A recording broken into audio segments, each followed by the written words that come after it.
welcome to everybody else. I'm going to go ahead and share my screen, and here we go.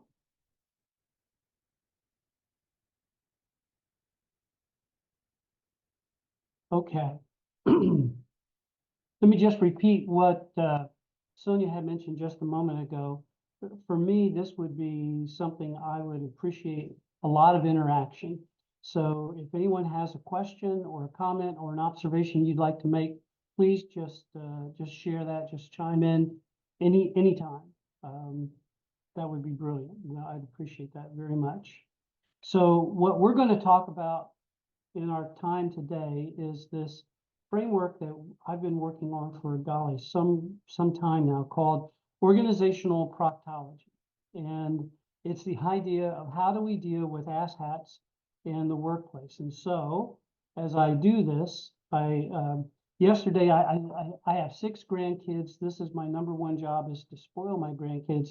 But yesterday I took them to go see the new Troll movie, which is fine for kids and adults too.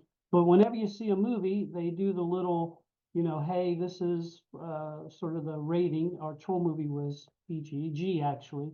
This is a PG-13 session that I'm going to share with you today. And the reason it's PG-13 is for the regular use of the A word. I'll use asshat, sometimes I'll use asshole, but what we're talking about here are people who are real jerks, people who are just horrible, terrible people to work with or for. And so because I use that term, I put a PG-13 rating out there. Most people understand that, and it's fine. It really bothers my mom when she hears me talk this way, but she's not here, so we're not going to worry about it too much. Okay. So here's what we'll talk about just in a little bit of time. We're going to talk about what this issue is. I call it an epidemic. It's fascinating that the work that we're talking about here today came out in 2018, so about a year and a half before COVID, and yet we were talking about this idea of an epidemic and what we call mind virus. And so we'll talk a little bit about that. We'll talk about why people behave the way they do, and we'll talk about the impact. But probably the biggest thing we're going to kick on today is, what do we do if we're working with someone who's really terrible? How do we treat that, and how do we prevent that? And then the last little thing I'll talk about is, how do you deal with workplace asshats, and specifically just a little bit, how to deal with HR. The sessions that are grayed out, there's a more detailed view of this work that I do in half a day, but just in the hour that we'll have today, this is what we'll do. So real quick thumbnail for me, I am not an academic or a researcher. I'm a business Sorry, person. Pete. Yes. Sorry, Pete. Sorry to interrupt. Some people are having a little hard hearing you. Could you try and turn your volume up a little bit more, please? Sorry. You Sorry bet. to interrupt. No worries. Is that better? Not yet. Okay. That's disappointing. Move closer. Okay. I'll see if I can't just scooch just a little bit closer to the microphone. Okay, let me see if that works. Better. Yeah, that's a bit better. Thank you. Well, I appreciate that. That's good feedback.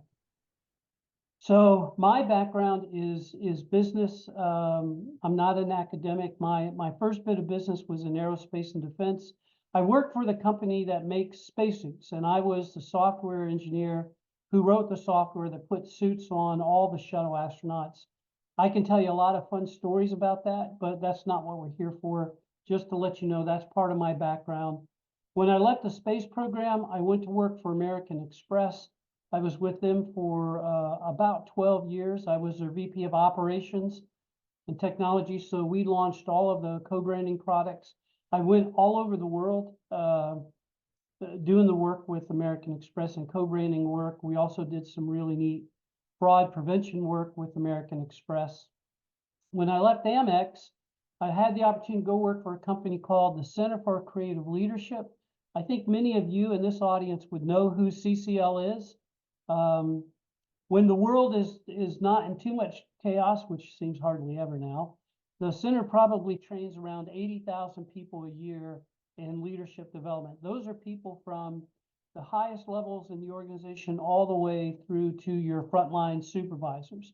So that I was senior faculty and group director at the center. And here again, I went all over the world teaching, writing, and speaking on leadership. When I left the center, I had the opportunity to join a company called OG&E Energy Corp. One of my best friends and professional associations is on the call. Her name is Cheryl. Cheryl hired me to be her boss. It's really a crazy story. But CCL, or the OG&E Energy Corp, does about 800,000 to 1 million customers in several states. We do power generation, power delivery. There was also a midstream pipeline group. This is a group, power distribution folks doing storm restoration in Texas after one of the hurricanes. And so I was the head of HR for that organization for a little more than 10 years. For more than 15 years, I've been a visiting professor and guest lecturer at Purdue. Again, I'm not an academic person. I'm a business person. My doctorate is in the leadership behavioral science world, but I use that in a practical sense. And today, I'm just me. I have a very small organization, and we go around doing leadership coaching and leadership development. I say I'm a leadership wilderness guide. I've been in the woods a few times. I've run from a few bears. I've gotten caught by a few bears. So I help organizations and people kind of navigate their leadership work and their leadership challenges. So for me, this work about organizational proctology started a number of years ago when my oldest daughter got out of college and was working, and she called me with this, "Daddy, I really need your help." And that's the worst thing a dad wants to hear. But her challenge was her boss was really a jerk, and she was up for a promotion to go somewhere else, but her boss wasn't going to let her do it because the boss didn't want to lose her from his group.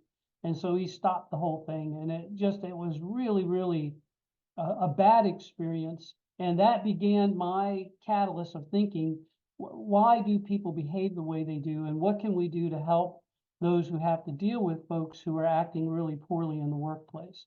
So I came up with this term. We call it asshole-related stress, ARSe, right? Kind of a play on words, asshole-related stress. And in essence, what it talks about is this is what occurs when a person interacts with someone in the workplace who's just really a miserable boss or a coworker. The interactions have unrelenting demands, really demeaning behavior, a lot of disrespect, disregard for what we might call common workplace civility, and it just seems to go on and on and on. And what makes it worse is a sense that nobody in the organization either knows or cares. And those things together come in to create what we call asshole-related stress. This is the stress that we encounter when we have to deal with a really lousy person in the workplace. So one of the things, and one of the most important things that I talk about in this work is there's no reason whatsoever anyone should have to tolerate an asshole in the workplace. And regrettably, my experience has been, both personally and professionally, that sometimes we get to that place where we go, there's nothing we can do. And that's not true. There's plenty you can do.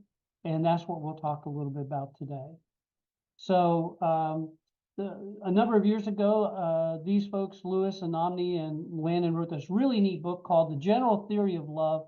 And they really spoke about how our understanding of love, again, from a psychological and a neuroscience perspective comes in. Their kind of anchor point was who we are and who we become depends in large part on who we love and who loves us. And I really, really like that. I think there's a lot of, I recommend the book highly to anybody. It's just terrific. We kind of borrowed from their framework, and I created, the general theory of Asshats. And here's basically the way I see this playing out. See, Asshats emerge from this conviction that they're gifted beyond anybody else, and so they're due status and privilege, and they have the right to use and misuse people to their own advantage. asshats really have this sense of a warped sense of a greater good, and they absolutely have no compunction to misusing and mistreating people in service of whatever this crazy grand vision of either their personal status or some lofty aspiration that they're looking to achieve, and they don't mind who they step on or who they chew up and spit out. And it's really hateful. And you can see this, we see this very clearly in world events as you listen to people talk, but you see this play out also in the workplace over and over and over again.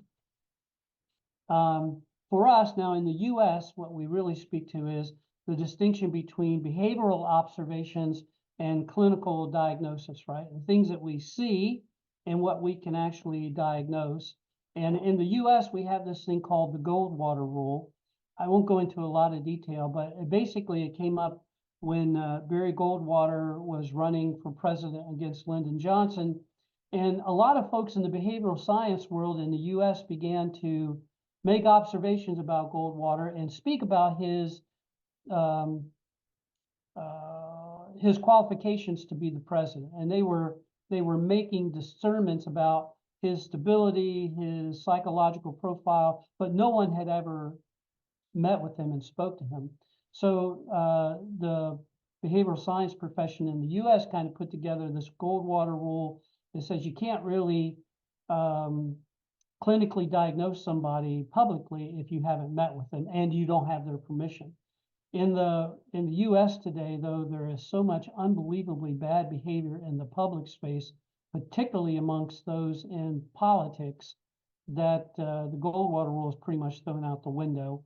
A lot of us have just gotten to the place where we say we need to call it like we see it. If you watched any of the US politics just a little while ago, some of the folks actually came to blows, which is just one of the most, it just makes you proud sometimes when you see people that you put into office behave that way. So what we say is there's a difference between what we observe and what we diagnose. I'm not making any diagnosis, I'm just making observations. So we talk about the state of ARSe in the workplace, and I'll show you just a little bit of the insights that we're drawing from this.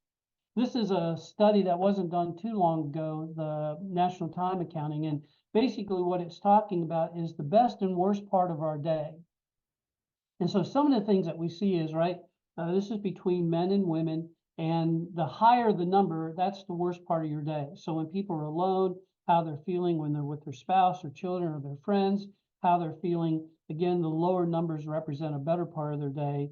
But then we come up and say, well, how about when you have to deal with your coworkers?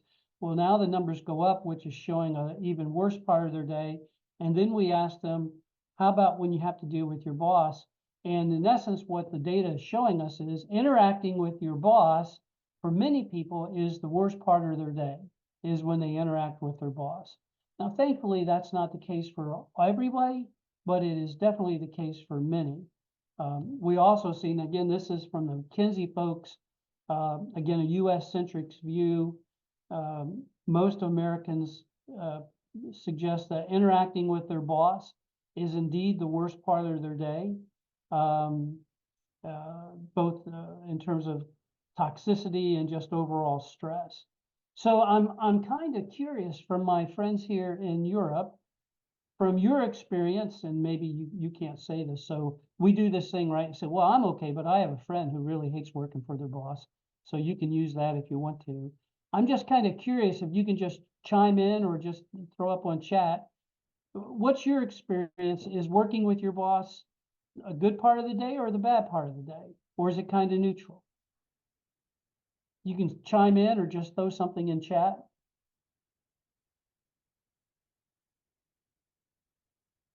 Okay, neutral, all right. Yeah, yeah. There is this sense that, yeah, yeah. Boy, those are great, right? Yeah, yeah. So we talk about this, that you guys may have heard this, right? We join the company and quit the boss. When we look at reasons that people exit an organization, very often the boss is a reason, one of the key reasons. I heard one person say in the US, it goes, I actually get 4 weeks of vacation every year. 2 weeks where I'm on vacation and the 2 weeks when my boss is on vacation, right? So we do see that. We do see that interacting with our bosses can be kind of a challenge. Yeah. Okay, so let me keep pressing forward. Thank you for your comments. I appreciate that. Okay. All right, so let's talk about what we call both the psychology and the neuroscience of really bad behavior. And this has come out, gosh, a little while ago, but boy, howdy, it is just terrific. So why do people behave the way they do, and particularly in bad behavior? On the psychology standpoint of it, we talk about this from the standpoint of the dark triad. And in the dark triad, there's 3 things that come into play. One is narcissism, the other is Machiavellian kind of philosophy, and psychopathy. I think a lot of us would, at least in this context of all of us here on the call, on this session, we pretty much have a pretty good sense of what narcissism is. Self-centered, selfishness. We see it play out in a lot of folks, particularly in the political arena. We see this just really terrible way of it's all about them. Machiavellian is sort of this approach that comes from the Machiavelli book, The Prince. The ends justifies the means. A Machiavellian point of view. Let me see if I have my notes right. They're distrustful of people.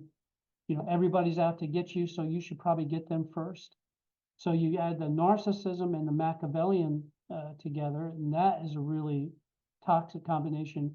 But then you throw onto that the concept of psychopathy or antisocial behavior. These are people who actually not only do they not mind when they create issues for folks, they actually get some level of aberrant enjoyment out of hurting people. In the US, our prisons are filled with people who have this disposition. And so those 3 things come together to create, in the psychology frame, we call it the dark triad. And when those 3 things come in together, you get really, really bad behavior. You get asshole behavior, right? So that's what we see from the psychological point of view. From the neuroscience point of view, we see 3 things coming into play. A lack of empathy is first and foremost. So the brain has this really remarkable wiring. The first part of the wiring is what they call egocentric emotional bias, which is just a hoity-toity way of saying, for the most part, we are selfish.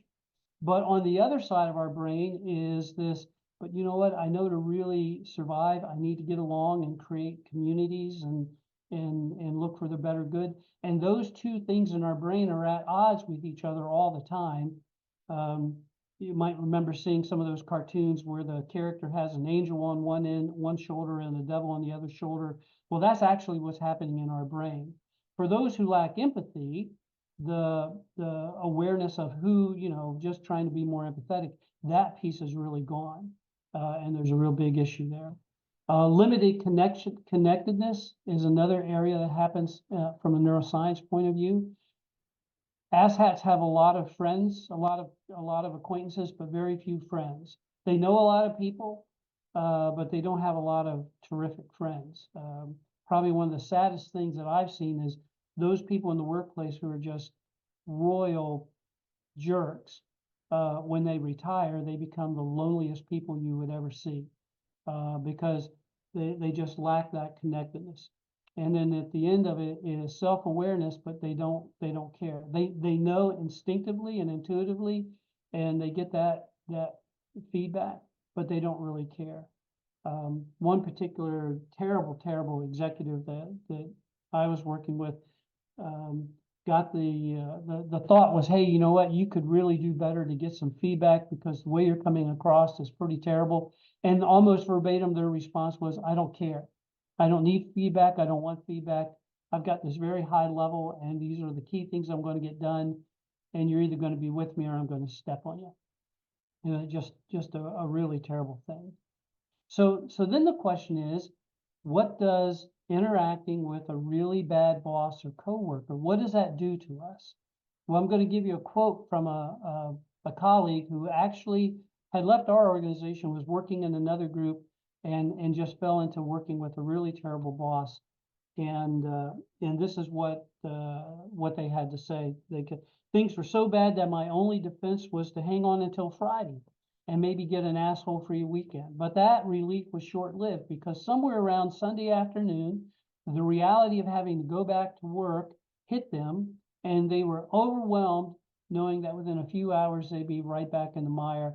And so sometime around Sunday afternoon, my colleague would say, I actually got physically ill, just sick to my stomach, knowing that in a few hours I'd have to go right back to work. And then they shared, and what's really even more sad is that years later, after that terrible person is out of their life, my friend would say, still sometimes on Sunday afternoon, I look at the clock and I flash back to where I was, and I break out into a cold sweat. In many ways, interacting with a really terrible person at work is a lot like being in an abusive situation. And I would not, any stretch of the imagination, draw a direct correlation, because that would be inappropriate. But a lot of the symptomology is very, very similar. And we'll just talk a little bit about that. So here are the impacts that we know that stress has on us, on our body, the physical aspects, our headaches and muscle tension and chest pains and fatigue, and problems with our tummy, and real issues sleeping. Either we're sleeping too much or we're not sleeping enough.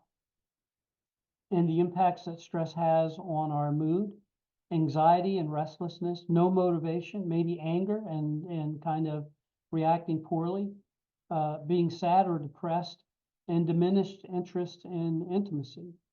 And then on our behavior, we could have problems with eating. We might eat too much or not eat enough. When I get really depressed, I stop eating. And then that just builds on itself, and I can get into real spiral. Being angry. If we have issues with substance abuse, that is going to become exaggerated when we're under a lot of stress. And then sometimes we just withdraw socially.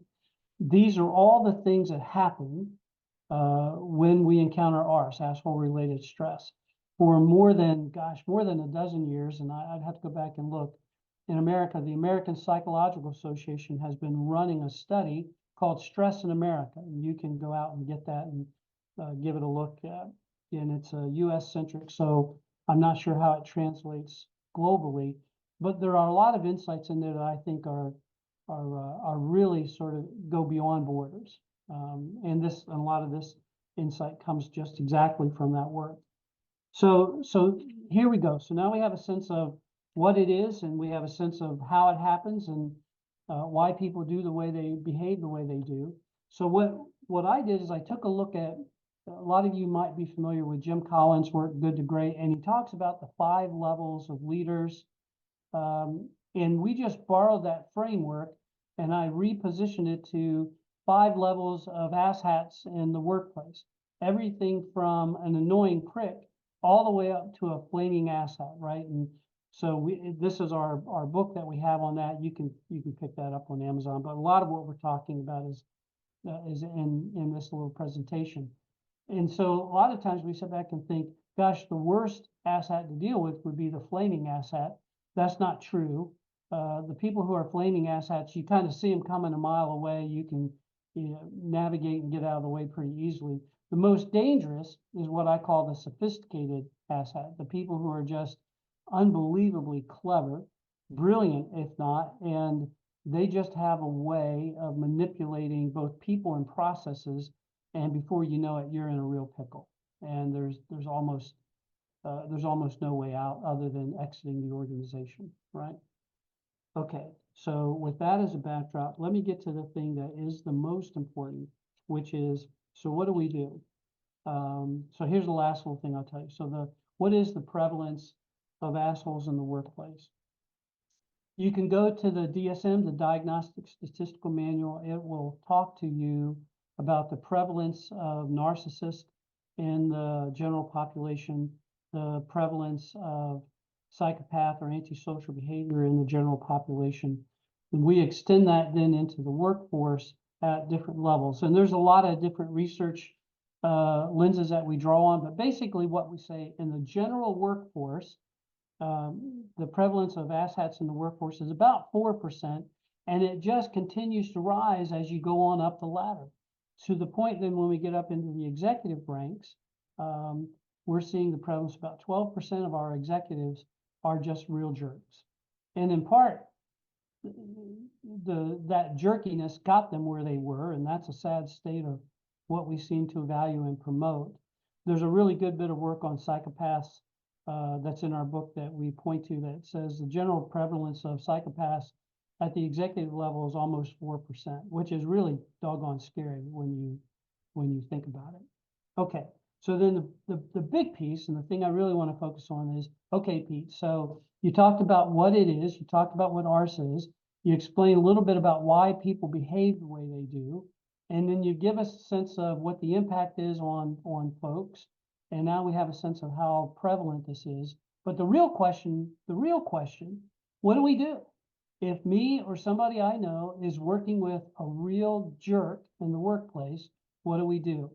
And that's the meat focus of our book and what I'll talk to you right now. And what I say is, ARSe is a virus, and again, this came out about 1.5 years before COVID, but we use the virus lens and we say there's a couple of treatment protocols and there's a couple of preventions that we can engage that will help us navigate both dealing with ARSe and helping us from getting ARSe.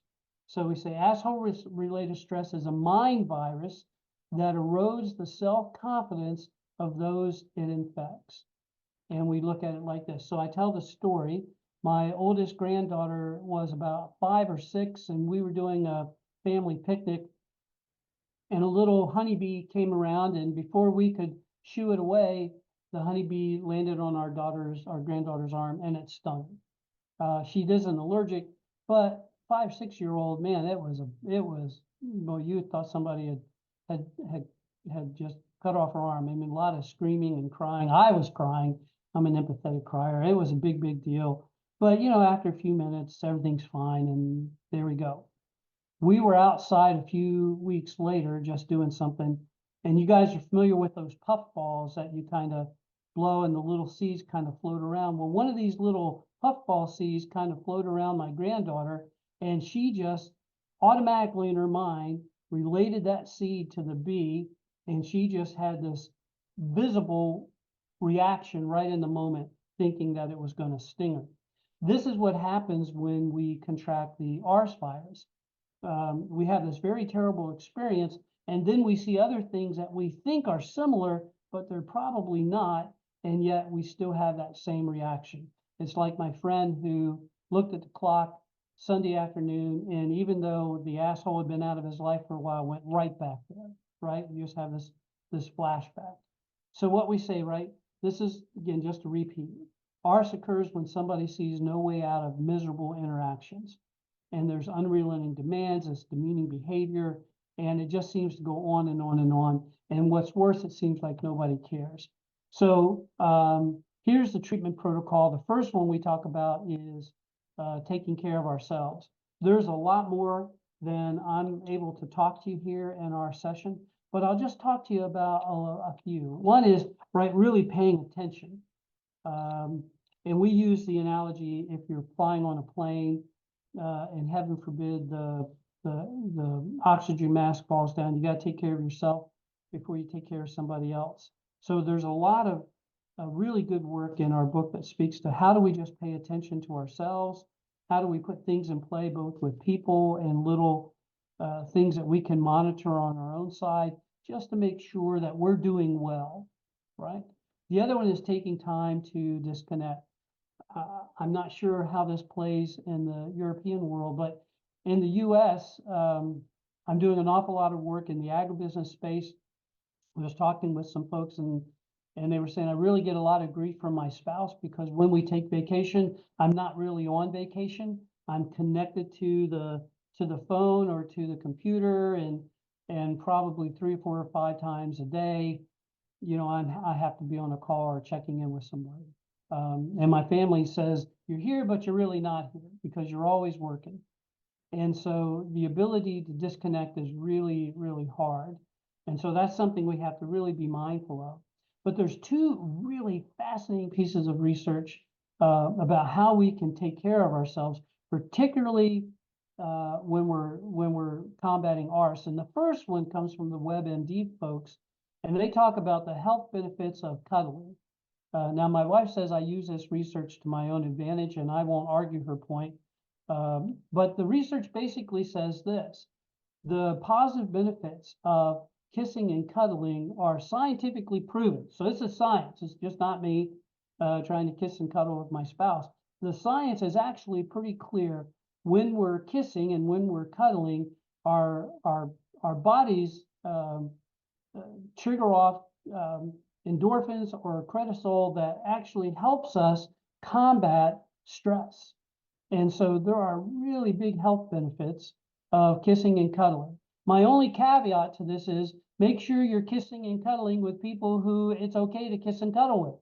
Because if you kiss and cuddle with somebody you're not supposed to, your end problem is going to be bigger than your first problem, right? Just be careful. And I say that tongue in cheek, but I can tell you, I've seen a lot of executives who were under great stress who kissed and cuddled with the wrong person, and their last state was much worse than their first.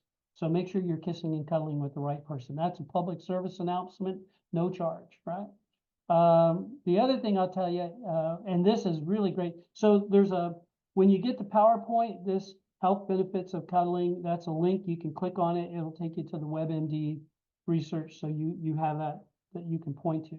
The other thing, the folks at Harvard have been doing an 80-year study on wellness.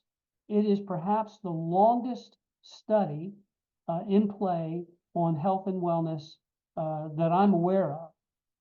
The current administrator of that project, and here's the link to it. You can get on there and click, and the administrator has a really, really brilliant TED Talk. But here's basically what they did. Back in the 30s, they took a group of Harvard students, and then they took a group of underserved, underprivileged men in the Boston area, and they've been looking at those folks over the last 80 years to see what is it that creates, or what is there a secret, or is there a code that we can crack that speaks to how people's health and wellness evolve over the years. What's fascinating is President Kennedy was one of the students in the research group that they pulled from Harvard. And basically what they said, so they've been looking at these individuals, and now they're looking at their spouses and their children, and they've been studying all their physiology, blood pressure, cholesterol, blood sugar. They've been looking at their economic status. They've been looking at what kind of jobs they had. They've been looking at all these things. And they say there's one thing that is the absolute clearest predictor of having health and wellness over time. And that is having someone in your life who will stand beside you through life's ups and downs. And that doesn't mean that, well, let's just use this, a spouse, significant other. It doesn't mean that you and the spouse don't argue. The research says some of the folks, boy, they could just bicker back and forth like nobody's business. But the single most important factor was that person was there to stand beside them through life's ups and downs. And I can tell you in my personal life, my wife and I have been married for more than 45 years. That is exactly the single biggest factor in helping me navigate the highs and lows of life, is having somebody who stands beside you when things are going well and when things aren't going well. So the number one treatment protocol, there's a number of things in here, but the two I wanted to point out to you in our time today was the benefits of cuddling and kissing, with the one caveat: make sure you're hanging out with the right person. And the other one is the benefit of having somebody who's going to stand beside you through life's highs and lows. So that's treatment protocol number one. Treatment protocol number two is to be clear on what's really, really important. So the first one, right, be top of mind of the things that are really, really important. Sometimes we stay in really terrible situations because we have an unrealistic belief about what's really important, what should we really be hanging out with, and that's just something we have to really be mindful of.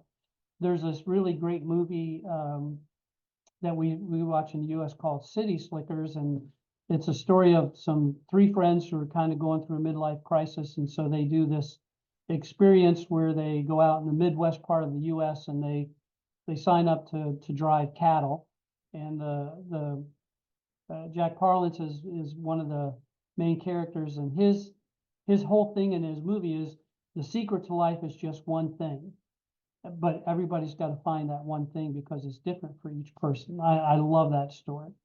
The other one is to make tangible progress towards really long-term goals.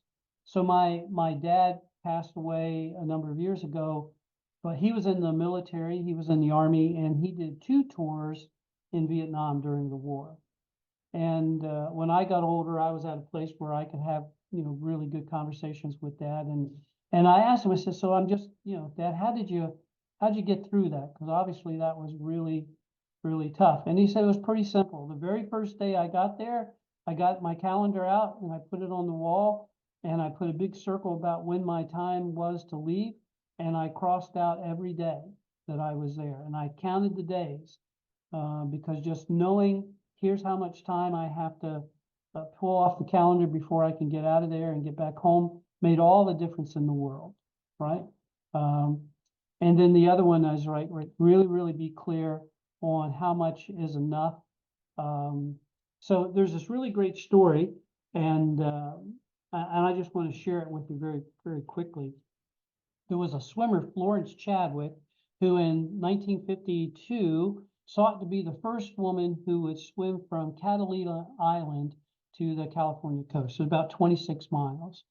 On the first attempt that she made, the water was just ice cold. It was really foggy.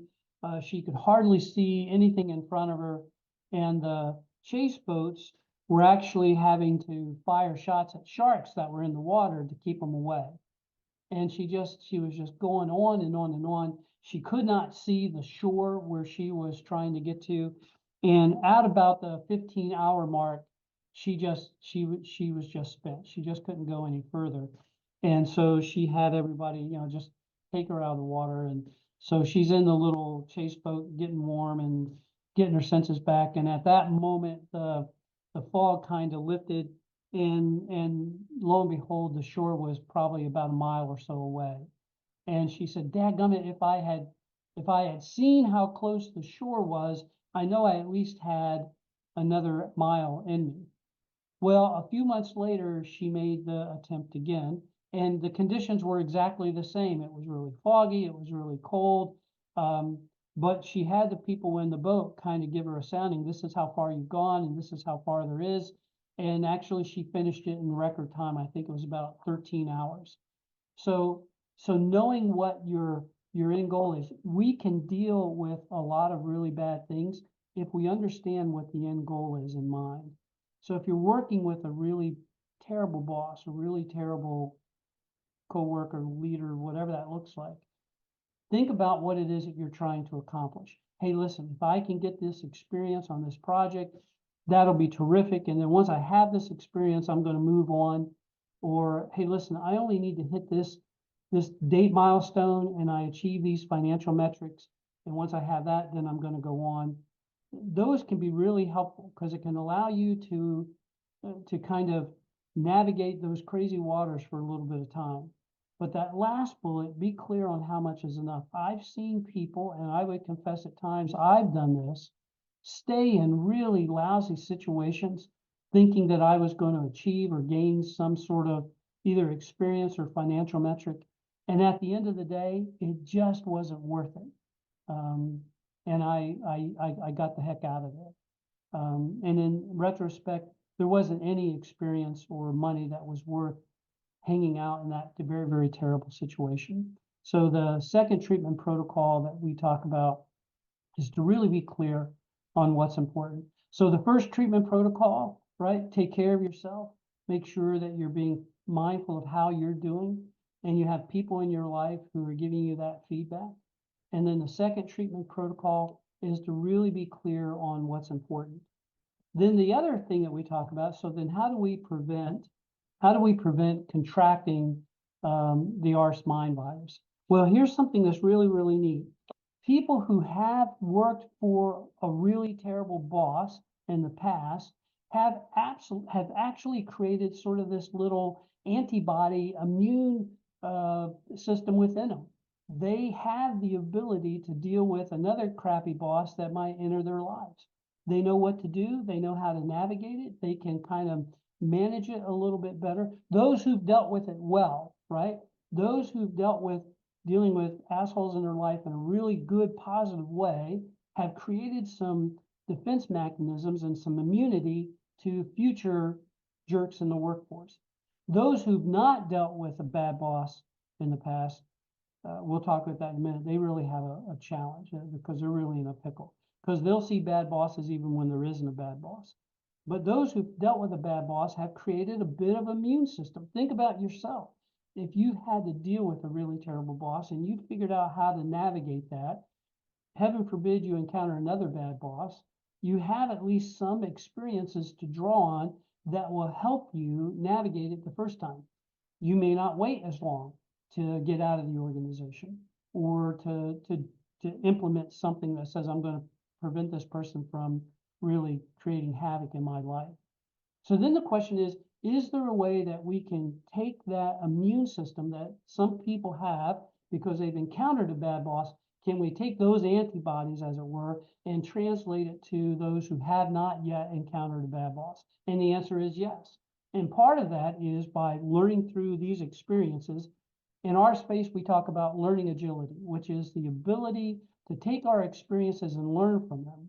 But my mom says the only thing better than learning from your experience is learning from someone else's. So we can learn from someone else's experience in interacting with a really bad boss. Part of it is looking at resources like this. Part of it is being a support and a friend and a safe space for someone who's also working through a very bad boss. But those are some of the things that we can do to strengthen our immune system from dealing with a really, really bad boss. And it's very, very effective. The other thing that we can do is we talk about limiting our exposure and using protection and setting boundaries. Now, this is a little bit tricky. We have to make sure that we don't spend too much time with a really bad boss, because there is this thing that will happen, and that is the bad boss's behavior will wear off on us. We will, in fact, become an asshole if we hang out with someone who's an asshole. It will happen, and I've seen it over and over again. It's just, and again, we could talk about the neuroscience behind this, but it's called mirror neurons. When you see somebody's behavior, you begin to emulate that behavior. If you have friends who use a certain word, so I hang out now a lot with my friends from the UK. I find myself using the word brilliant all the time, because a lot of my friends in the UK use brilliant, and so now I use the word brilliant, and you know, it just happens, right? We do it all the time. We have to be very careful when we have a really terrible boss in our life or a coworker that we limit our exposure, because the more we hang out with them, the more their bad behavior is going to wear off on us. So we have to be careful, but it's really hard to navigate. You can't totally stay away from them, because a lot of times I've seen people go that out of sight's out of mind. That is not true, because the boss will eventually track you down, and it could actually be a worse situation. Where the heck have you been, and why haven't I seen you, and blah, blah, blah, blah, blah. It can just be awful. So we have to be close enough so that we're not an afterthought, but not so close that we become infected. The other thing, and this is really important, is to set boundaries. So I have the honor of working with a lot of seniors at Purdue University, and my work is helping them think about leading and what kind of leader they want to be, and what kind of reputation or legacy they want to create. And one of the things I'm trying to instill in all of the seniors is know where the line is before the line shows up.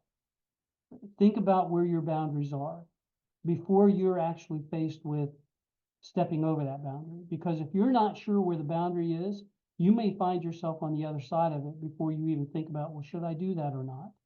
And that's really, really important, I think, for all of us, is to understand where the boundaries are. You know, this is okay, but I'm not going to tolerate this.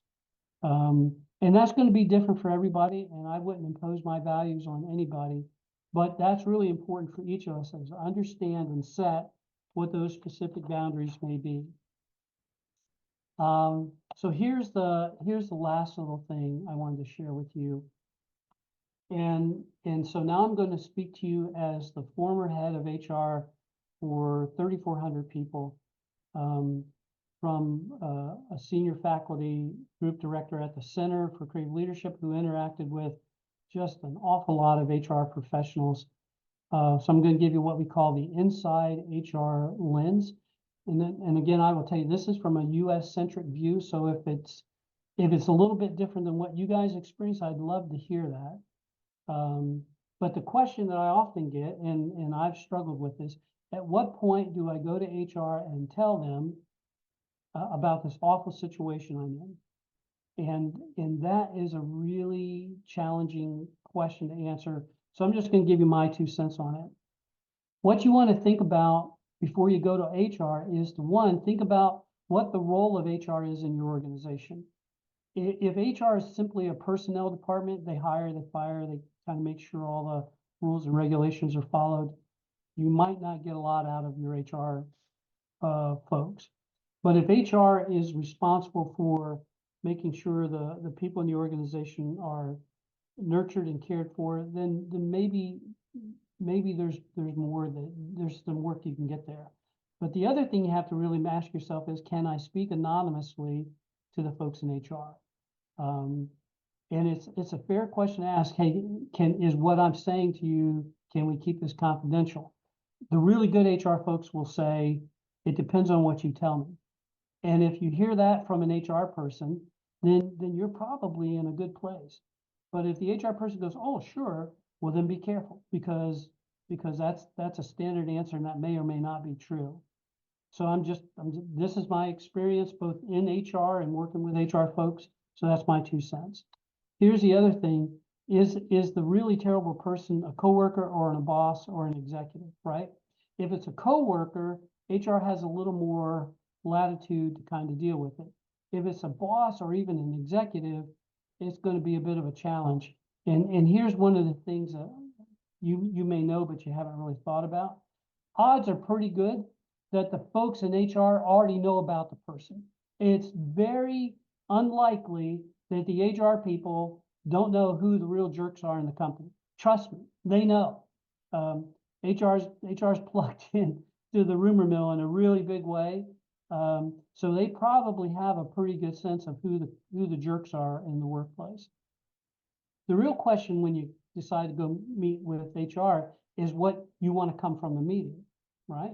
And again, here, the really good HR folks will ask you the question, what would you like to see happen, right? They may not say out loud, well, we know that Pete's a real jerk, but they probably already know. But the real question that the good HR folks will ask you, so, okay, so what are you hoping will happen from our meeting today, right? Is this just cathartic? Do you just want to vent, or are you really looking for something to happen? And so here's my advice. Be mindful of a few key words or phrases. If you work these words or phrases into your conversation with HR, it can be helpful. One of the things that you can say is, I just want to have a respectful, hostile-free workplace, or I just want to be treated with dignity and respect. Those things are really key words for HR. If you say, I feel as though I'm in a hostile workplace, or I feel unsafe, or I feel I'm being abused, or I feel like I'm being singled out because of some level of discrimination, those are key words. that really good HR people have to key in on. And again, from the US perspective, once the folks in HR hear those key words, they're obligated to do something about it. And so, but just be careful. I'm not saying that you shouldn't go to HR. I'm just saying be thoughtful about the kind of HR group that you have and what their role is in the organization, because truthfully, a lot of times HR already knows about it and they've done what they can do, and there's hardly anything they can do. But it doesn't mean you shouldn't go. It just means that you should just be thoughtful about what it is you hope to achieve. So you know what? We're right at, I think we have about 10 minutes left. And so, oh, yeah, okay. So the last bit of work, and so this is something that we're working on for the next version of our book around workplace PTSD. And so there's really good work. I would imagine most of you guys understand this in the workplace or in the psychology world. We now understand we have PTSD that's triggered off an event like a car crash or a plane crash or something like that. And then we have complex PTSD, which is triggered off a series of events. And like working for a really terrible boss. So there's really good work that's beginning to emerge that speaks to workplace PTSD, which really centers off complex PTSD, which is just remarkable, not just in identifying what that looks like, but then talking about and helping us understand how to navigate that, and probably equally important, how to recover. Because recovering from working with a really bad person, so we talked here about what do we do to treat it, what do we do to prevent it. There is really good work that's beginning to emerge. How do we recover from it? And that's work on the horizon for